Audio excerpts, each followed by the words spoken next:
Hello, everybody, and welcome to this episode of Small Business Success Talk. I'm your host, Christy Smallwood, and I'm welcoming you to this episode where it's Christy's Corner again. I have been behind on scheduling my guests. I have about 10 in the queue, and I just have to get them scheduled so that I have great interviews to share with you. So I'll try to keep this short and simple today because, first of all, it is the week of Valentine's Day, and I do want to show my love for all of you. So if you could see the little heart shape I'm making, because you guys who continue to come back and continue to listen are one of the reasons why I keep doing this, because we have great conversations about the show offline, which is really fun for me. And you help keep me consistent. So whether it's just me or along with the guest, that is one of the key things about having any sort of content out in the world whatsoever is consistency. And that helps play into all of the algorithms on every platform. And it keeps me accountable to making sure I keep going with the show if this is what I really want to do. And it is because I enjoy it a whole lot. So you guys bring me a lot of joy by continuing to show up and continuing to watch and share and subscribe and all of the things that do help support the show. So with that, I do have a couple of updates about the show. We are getting a new home for local recordings. I'm very excited to partner up with McCormick Insurance. They've welcomed me into their space. So we're going to work what now it just takes time to get the staging set up and all of the needs that the little room needs for that. But then that way I can move this out of my home office. I can have everything set up, like a real professional. I'm super excited. We get to kind of level up the professionalism around here, the quality of the show, the output anyway, of the audio, video, the look of it, the whole nine yards. Like we're continuing to level up the show all the time. And I've got some plans in the future. I'm excited about what is going to play out because my vision for the show is that it will turn into a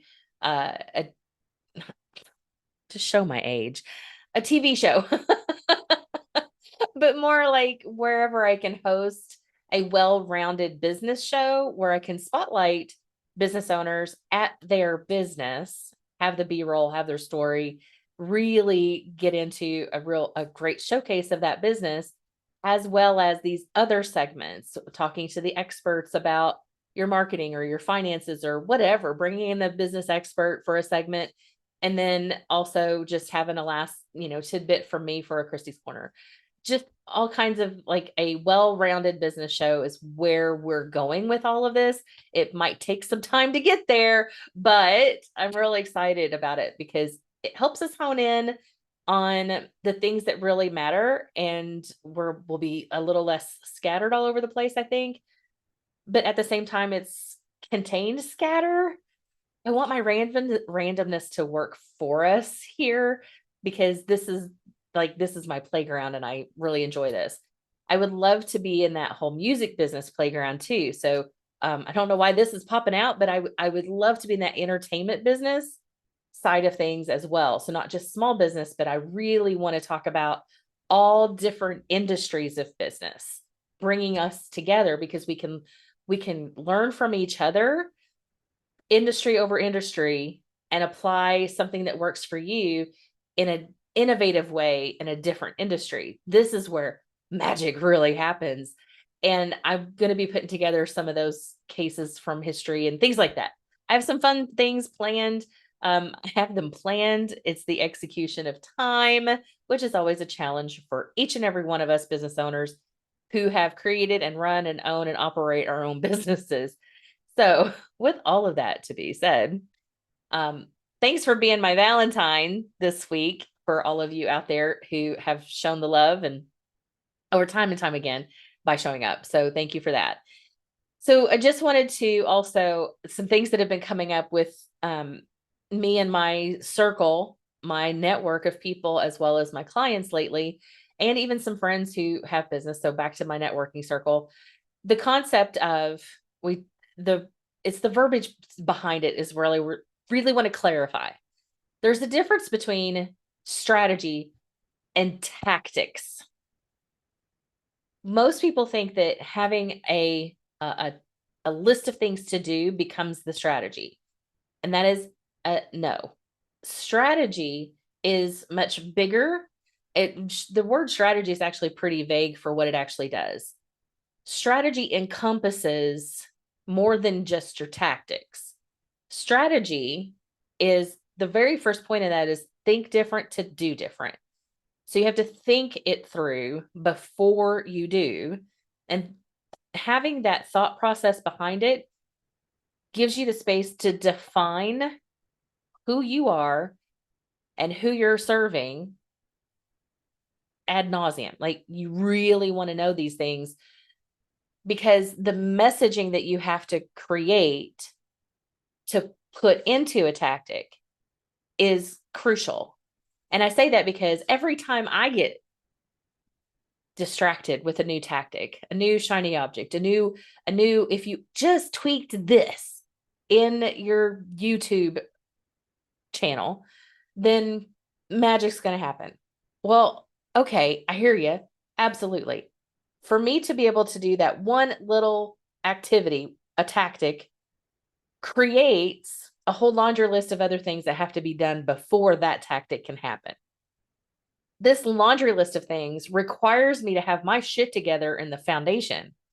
If I don't have my strategy in place of who I am, what is the mission that I need to accomplish, and who am I trying to accomplish it for? If I don't have that stuff in place, then I can't do the pre-work to even have the tactic be executed successfully. So when I talk to people out there about their strategies, like what is your strategy? They tell me the activity that they're doing to make things happen. When we're just kind of, we're not on the same page of how to use the verbiage. I come at it that strategy is really the heart of it. Like again, putting all of that pre-work into it so that creates the foundation for all of your marketing activity, which becomes the tactics. The activity itself is not the strategy. The strategy is all that foundational pre-work. So this is the part that I specialize in for people because inevitably what I have found, again, you get into doing an activity and you're like, shit, this isn't working like I was told it would. Well, that's because my messaging's off. What I'm trying to say here isn't working. Well, what is it I'm really trying to say?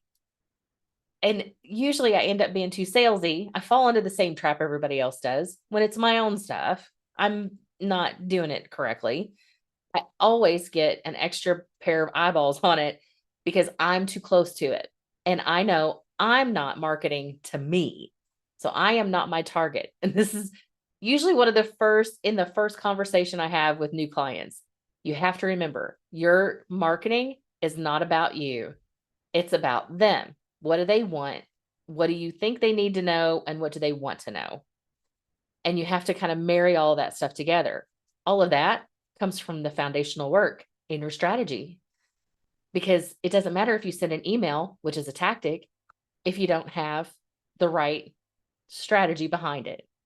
So I just wanted to be able to put that out there because it keeps coming up across the board in my network with my clients, with random conversations sometimes. And it just kind of cringe a little bit when strategy gets used in a different, when strategy is referred to as a tactic. The other thing I don't like anymore that strategy gets also placed into, you have to have a 5 to 25 year strategy. No, you don't. The plan, because by the dictionary's definition, it has a plan attached to strategy. So a long-term plan. Well, for me, I suck at putting an end date on a strategy.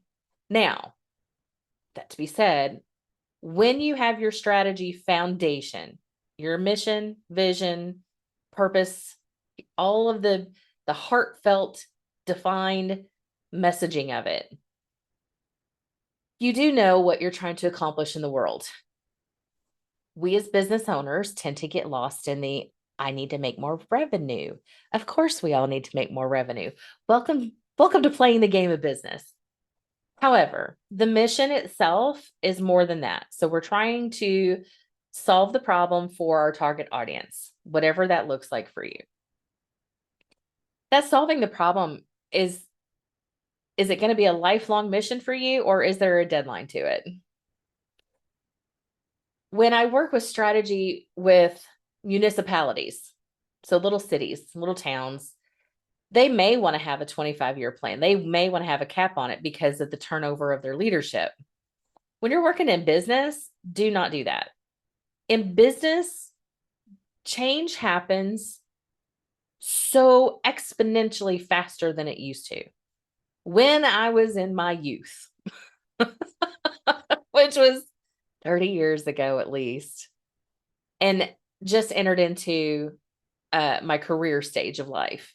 And back then, technology seemed to be coming faster, like in every 3 to 5 years, we used to be able to say. Well, now it's every 3 to 5 months.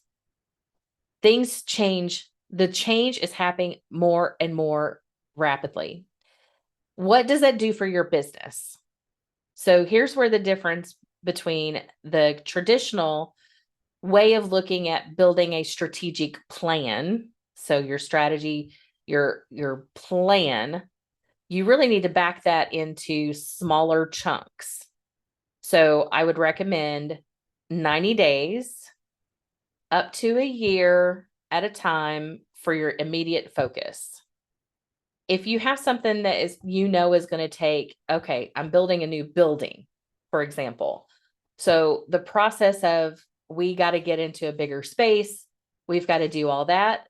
The timeline to accomplish that particular piece of it may take you 3 to 5 years. So, okay, that piece of it's 3 to 5 years. Your planning is going to be more of a tiered approach than just, we have to do this all by year 1, it's this. By year 3, it's this. By year 5, it's this. Because if you guys don't remember, 2020, shit hit the fan. Everything shut down. And what happened to all of those 3 to 5 year plans? Exactly. So what I would recommend is focus on having more of the style of objectives and phases versus the time frame. When I've done this with some of my groups that I've done facilitation for, instead of putting there was an overall brand, so a corporate brand, and this was a department of the brand. And the department wanted their own strategic plan within the overall plan, which makes it sometimes a little tricky. So the overall plan had a 20-year plan to it. But the department was like, we don't want to have to wait 20 years to do our thing. We want to speed this up. It's like, okay, then take the time frame off. What are the things that you want to accomplish? And then let's make a plan to get those accomplished. And what they thought was going to take them 6 years to do took them 6 months. So when you take there are times, and depending on the group, but there are times when you take the deadline portion of that stress of the deadline off of it, you enjoy the process more, and it all goes back to what's in your head. So think it through before you do is part of this strategy piece. There's so much that goes into working strategy and staying on track with strategy and on being accountable to executing through tactics. How you accomplish your strategy is determined by the tactics you pick on what should be working to support the strategy. Now, I've been learning all kinds of different things, and I still learn something new at least weekly. Can't say every single day, but it kind of does work out that I learn something new about something every day. Sometimes it's me, and sometimes I don't like that. But however, it's always helpful. But we do learn something new every day. I digress. So when there are new tactics out there, so when I say a tactic, it could be a whole new social media channel. It could be a whole new widget within that channel. It could be a whole new way of looking at launching on the channel. It could be totally something, some new little piece. I remember when, and this wasn't all that long ago, stories came out. So Facebook had stories, or Instagram started stories. And, it was that thing that had a time frame to it. After 24 hours, it just came down. And you're like, what? How do I do this? Oh my gosh. And people were building what they called strategies around this 24-hour piece of content and how to build that out. Well, all of that work behind just using stories still needed to stem from an overall strategy, because if you didn't know what to say and what kind of problems you're solving and who you're solving it for, whatever you're putting in that story being executed through that tactic isn't going to work. So I would encourage you guys, before you get too excited about the tactics working, make sure you have your foundational pieces of the overall strategy in place. Take the time, dive deep into who you are, what you're about, who you're serving, how you're solving their problem, and make sure that's defined and it's accessible whenever you need it, so that you don't have to reinvent the wheel like I do all the time. And I'm working on my own systems of, I have this thought, and then I'm like, I already did that work. My team is starting to remind me, Christy. We're working on we're working our own processes out over here. Again, lots going on. I'm so excited to bring more to you guys. Also, stay on the lookout. So as I wrap this up, stay on the lookout to be able to subscribe to an SBST email. This will be fun because you'll be able to see what new episodes are coming up. You'll get notified in case you miss a little bell somewhere along the way on a subscribe on your channel. And any updates I may have, any guests that I'm looking for, or whatever the case may be, resources throughout all of my doings. So with that, remember, strategy, think it through before you do, define yourself, and then pick the tactic. The tactic is how you execute your strategy. Boom, bottom line, done. Y'all have a great day. I will catch you on the next episode of Small Business Success Talk. I've been your host, Christy. Bye.